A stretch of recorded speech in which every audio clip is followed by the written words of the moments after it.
Hello, people of YouTube, I am back. I am 13 days late, but I did have this list finished being written before October ended. So that's progress. I still recorded the video very late, but this is my October ranking slash review thing. I brought back the honorable mentions for the month of October. We've done it. So I'm just gonna run through those. The honorable mentions are usually just like little songs that I've been liking, or just like things that I just didn't want to put in the actual ranking. Because usually I don't put like just like individual songs or something. You'll see. Um, First honorable mention: "Rolling Clouds" by Tomato Trader. Great song. Everyone go listen to it. I'm gonna be riding the Tomato Trader train for a fat minute. So hop on board. Um, Another honorable mention: Faye, Matt Champion. Faye by Matt Champion. This song's great. Everyone should be keeping up with what Matt Champion's doing right now. It's awesome. I love what Matt Champion's doing. I'm very excited. If you like Dijon and Mickey's work, I mean Dijon's producing most of what Matt Champion's doing right now. So I mean, if that interests you at all, and you also liked like Brockhampton shit and liked Matt Champion, I mean, then I think it's a no-brainer to be keeping up with what he's doing because I think he's been great music. Another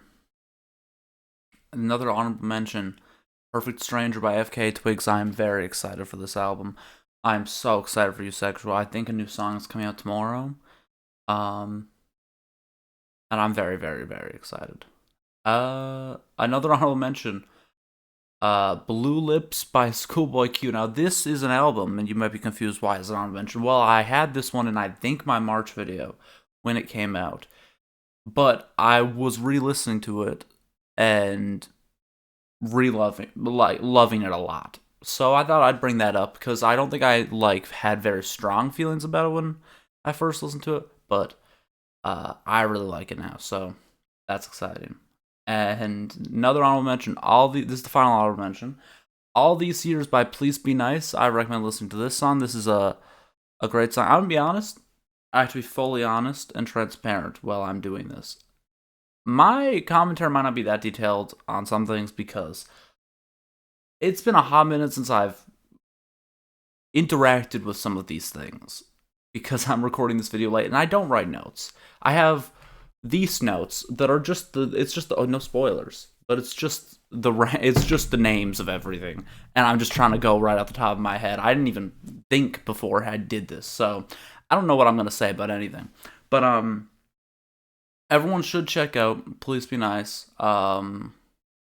They are doing great work, and I mean, I've only just discovered them, but I'm very excited to see what they continue to do, and I'm very excited that I did find their music. So we'll see what they are up to. Maybe they'll show up in one of these videos down the line as well. But let's get into the list.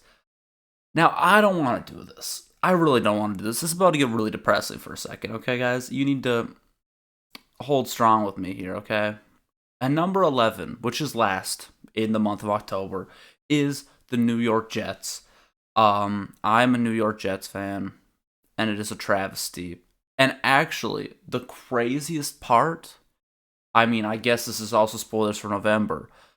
The craziest part is November might be going worse for us. Like, we've only played one game in November, but the Arizona loss was really bad. Really bad. And I guess the New York Jets kind of, if this was also just contained to exactly October, and I also wrote this list, I knew the New York Jets were going to be at the bottom before the end of October because they just were awful and making bad decisions. We fired our head coach. We got Devontae Adams, and we suck. So that's cool. Having two Hall of Famers on our offense and never being able to score in the red zone is awesome.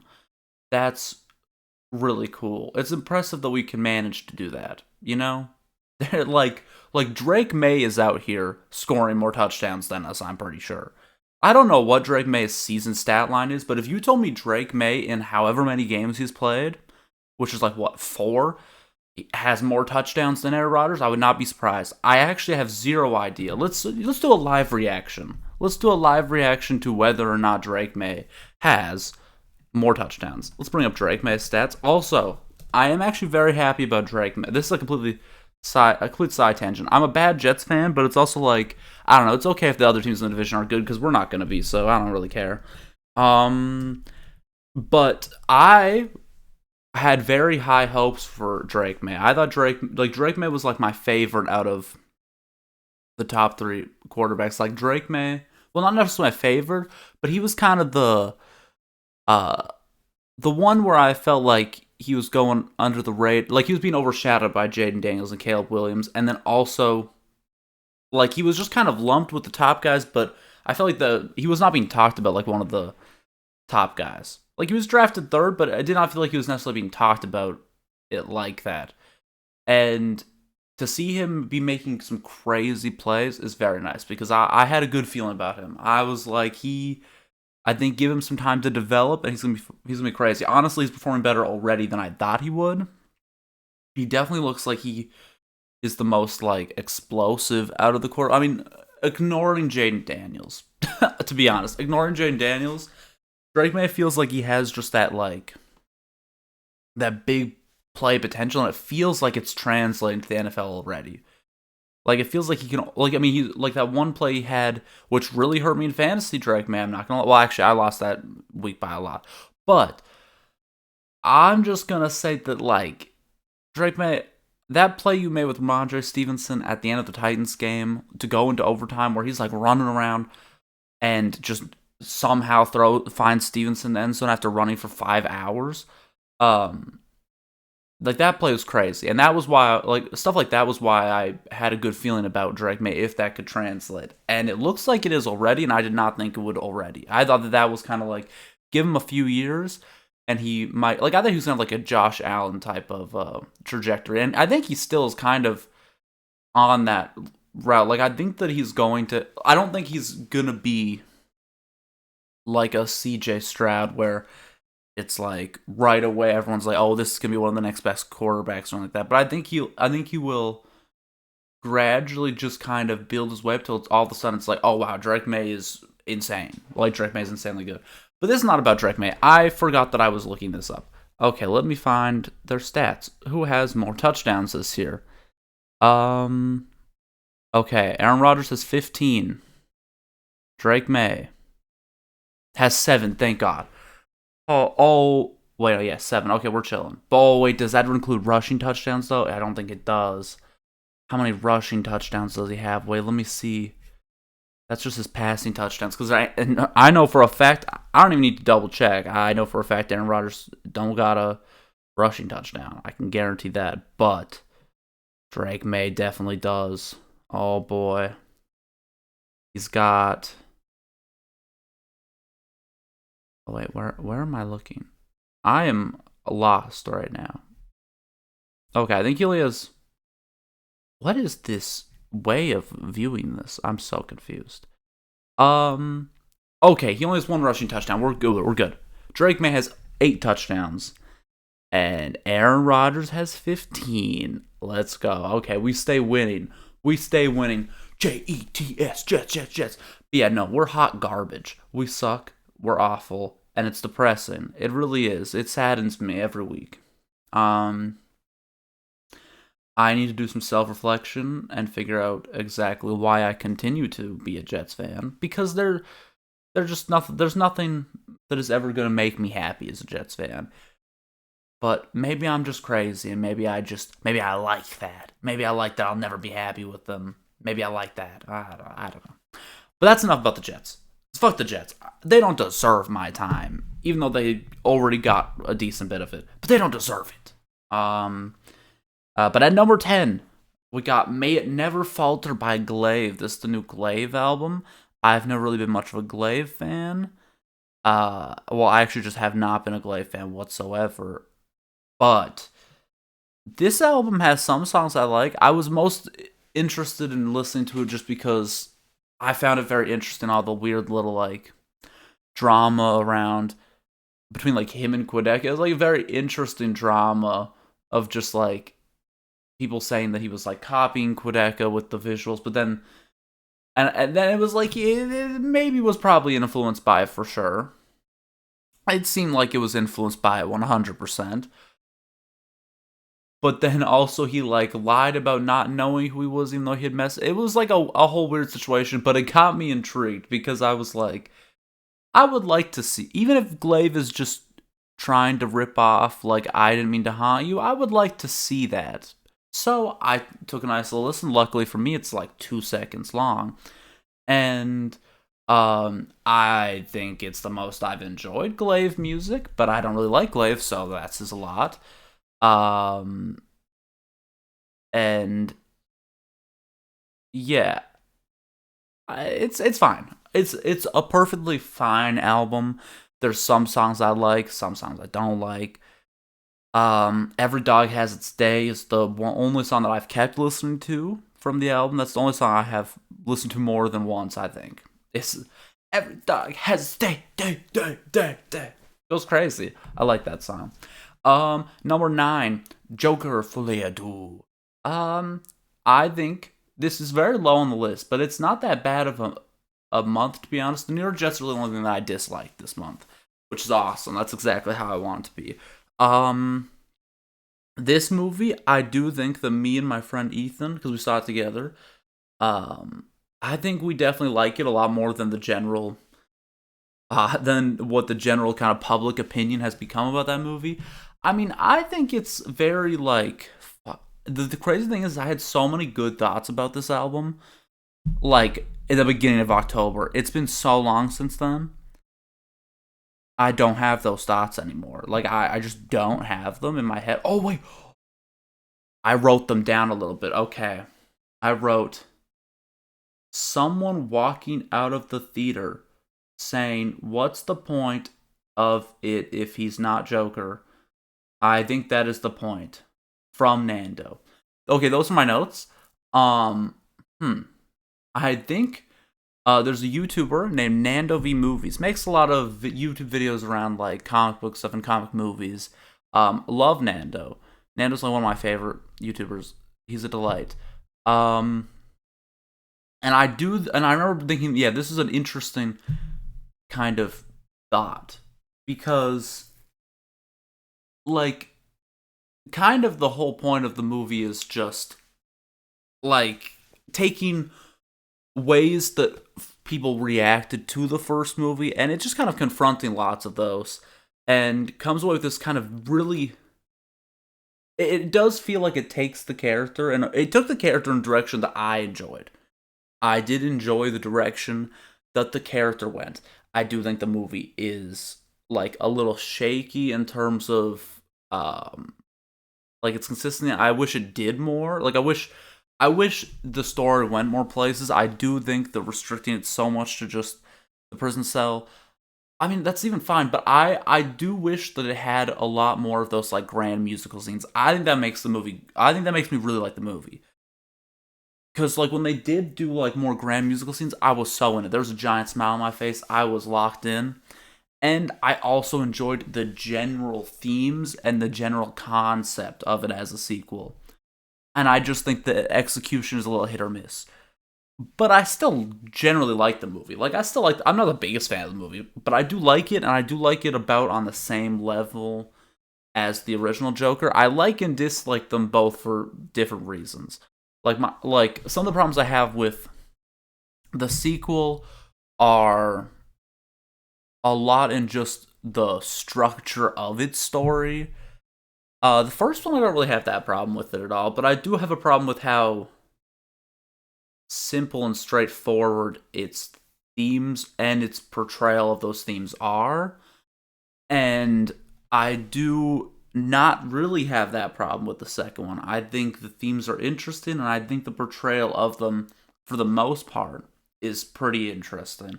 And I just generally think it's a pretty interesting movie. And yeah, that generally those are all my thoughts on it.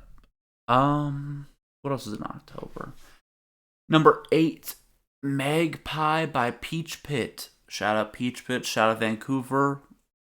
We up. Um, I like this album. To be honest, since You and Your Friends, that is the name. Not Me and Your Friends, right? It is You and Your Friends, right? I don't remember. But since that Peach Pit album, which is my favorite Peach Pit album, um, I haven't been in love with what they've been doing. I liked songs off their last album, and I might like less songs off this one. Like I don't know. They're just like it doesn't have that element that really captured me, or maybe my taste has just changed a little bit. That Peach Pit hasn't been it's not even like I dislike it. It just feels like I really don't care as much as I used to, because I used to be a big Peach Pit fan, and I mean I would still consider myself like a fan of theirs to the point where I will still listen to whatever they release, but but it just hasn't been like a thing that I felt like I've wanted to listen to. I guess is my general thoughts on that. Nothing really the fault of the album, just a personal thing. If you came here for any sort of objective kind of analysis of anything, fuck that. It's me talking for a reason. I'm gonna say whatever the fuck I feel. And sometimes you like shit for not even reasons that like. Sometimes you don't like shit for things that are not even really the fault of the music. You know, like sometimes I don't like some music for just some weird ass like personal reasons or something. But it might not even be at all associated with the actual quality of anything. So, um, but now speaking of greatness, I mean, we weren't even speaking of greatness, but now we are. Because number 7 is Enemy of the State by Rob Apollo. I love Rob Apollo. This would be higher, honestly, if it was just like more. But it's just like, I think it was like 5 songs. I don't remember. But, but yeah, it would probably be much higher if not. But it is amazing, and Rob Apollo is amazing, and I love him, and he's great, and everyone should be listening to him. Number 6, Blood, Sweat, and Damnation by Izzy Spears. This one I really enjoyed. Once again, this is like an EP. So it would probably be higher if it was more of a fully fleshed out project. But I really enjoyed it. I really like Izzy Spears, and um, yeah, I'm excited to see everything that Izzy Spears continues to do. Because Izzy Spears, I really hope like I would love to see Izzy Spears really gain some fucking like traction, some momentum and shit, and like really grow, because it would be awesome. Because I love everything they're doing. Number 5, Honey Baby, I Love It When You Call Me That by Chase Plato. Detroit, stand up. Um, Chase Plato is amazing, and Honey Baby, I Love It When You Call Me That is so good. And I am very hyped that Chase Plato finally released their, because I'm pretty sure it's their debut album. I'm very excited that they did that, because it's great, and I have been anticipating a bunch of new music, and got a bunch right now, so that's fantastic. Oh, there's one song that I wanted to mention. Oh wait, let me do a little boom, and then let me do a little. Which song was it that I'm thinking of? I think it was. Uh, oh yeah, the Black Girls Sit in Coffins song. That song is very, very good. And highly recommend checking out the whole album. Yeah, number 4, Chromacopia by Tyler the Creator. This album's great. It's another great Tyler album. Who could have guessed? I at first didn't feel super strongly, but I felt very like I honestly just didn't feel much passion about it. Like personally, I didn't feel very passionate about the album, but I kept listening to it, and then by the end of that first day of listening to it, I was like, oh no, yeah, like this is a great Tyler album. And especially once I started to dive into it, like lyrically and piece together the themes. Also, once I started to really realize that, like, oh, this is Tyler the Creator clearly being very inspired by Miss Round the Big Steppers, which is awesome, because I've been joking with my friend that the only person who I know who is as diehard of a Mr. Morale and the Big Steppers fan as I am is Tyler. Like, he's the only person who I've seen who's like as much of a Mr. Morale and the Big Steppers fan as I am, and it's because it's my favorite Kendrick Lamar album, and I definitely would not be surprised if it's Tyler's too. I don't know if he's Sid or not. I don't know that for sure, but I've seen him at enough performances of it. I've seen him talk about it enough. I also have just listened to Chromacopia and seen that it very clearly is inspired by Mr. Round the Big Steppers, and that's great because Mr. Round the Big Steppers also has indirectly inspired my next album that I just finished yesterday. Like, I kind of realized once I was done, I'm like, definitely me listening to Mr. Around the Big Steppers definitely played a role in just the way I went about, like, making my album and the thought process that I went through when I was, like thematically very similar, is what I would say. That I did not intentionally realize. Like, it was not an intentional decision, but it was very, like, passive thing. And it's also not, I would say Chromacopia definitely has much stronger Mr. Around the Big Steppers influence than my next album does. So my next album is not, like, I don't think anyone would listen to it and be like, oh, this is Mr. Around the Big Steppers, or inspired by it, because I don't think it's not, like, I just was not directly intentionally inspired by it, so there's not anything actually in the album that's inspired by it. Just, like, I know personally that without Mr. Around the Big Steppers, I don't get to some of the songs on that album. Like, I just don't end up making those. So, yeah.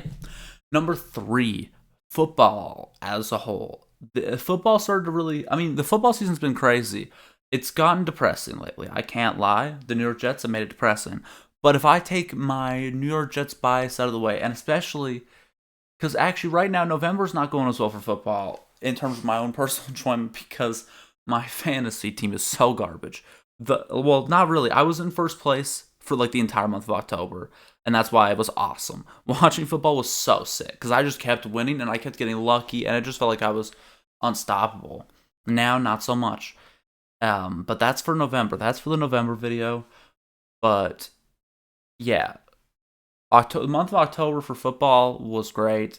Things were very exciting. I had Jaden Daniels. This is part of the reason why it was very good, because like one of the greatest football watching moments I've ever had is Jaden Daniels throwing that Hail Mary, and also that being the reason why I won that week in fantasy, and it being one of the craziest like plays I've watched live, and it was just a very fun moment, and there was tons of that throughout the month of October. Like, October was very fun for football. Number 2, Glimmer of God by Gene Dawson. I love Gene Dawson, and I am so happy that we got another Gene Dawson album, and it's so good. It might be my favorite Gene Dawson album. It probably is the best one, I think. Pixel Bath definitely has a lot of like I have a lot of like attachment to that album, and Chaos Now is my, like, I would definitely put Chaos Now below Pixel Bath. So it really is a toss between this one and Pixel Bath. But I think Glimmer of God probably edges it out because it's just got bangers on bangers on bangers. It's just got good song after good song after good song, and the whole way through, which is most of Gene Dawson's music, but it's like very clear, like very evident how good of a writer and singer and just general artist he is on this album. Slow Heavy Ecstasy is one of my favorite songs of the year. I've been riding hard for that one. I've been putting people in their place, putting my friends in their place, because they have not been as high on that song as me, and so I've taken every opportunity to remind them that they're stupid. And that song is really good. This video is weird. I to be honest did not come into this prepared whatsoever, which is the classic Dayton move for these videos. If you watched enough of these month recap videos, they've devolved into me just trying to get them done. I only got 2 more months to review, And then I've done a whole year where you can see my thoughts on everything I basically did in each month. Oh fuck, I didn't even put Halloween on this. I think I meant to do that after Halloween happened, but I didn't even put Halloween on this list. Halloween would probably be somewhere in the middle. I'm gonna be honest. Halloween was fun. It was good, but it wasn't like I didn't have some like exceptional Halloween that changed my life or something. So it'd probably just be somewhere in the middle. Nothing too exciting with Halloween for this video. Like, I had a good time, but there's only so much from what I did on Halloween that like would be interesting to talk about in this video. Like, there's not very much about it. But yeah, sorry to keep edging you guys like this. Because I still haven't told you what's number one. And number one is Preacher's Daughter by Ethel Cain. I had never listened to this Ethel Cain album, and now I have, and I clearly very much loved it.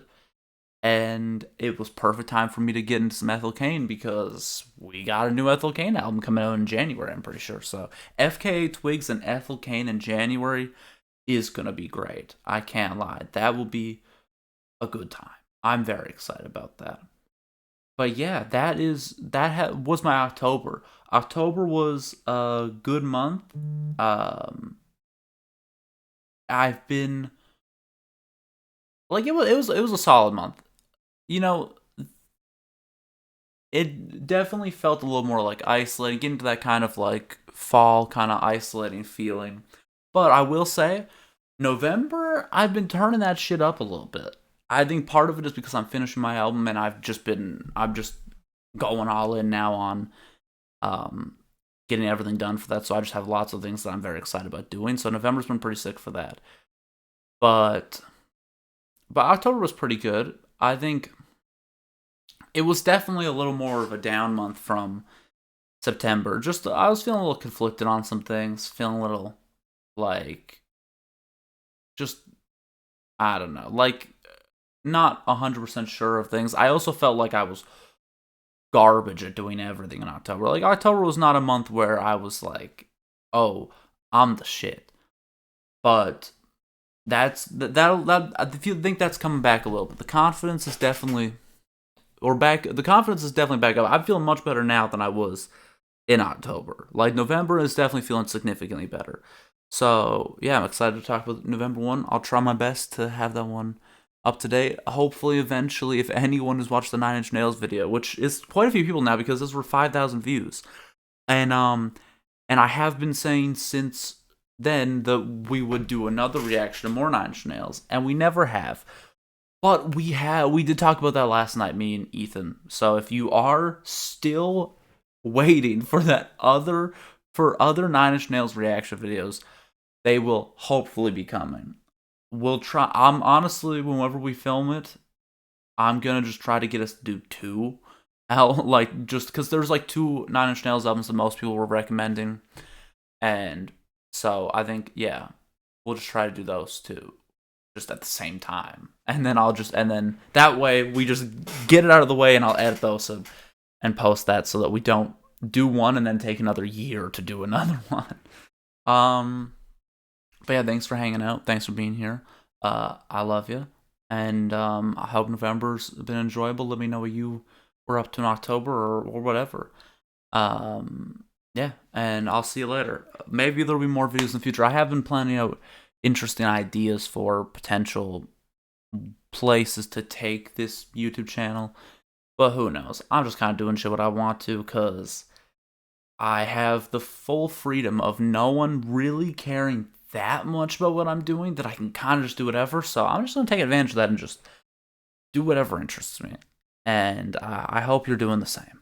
And yeah, love you. See you. Bye-bye.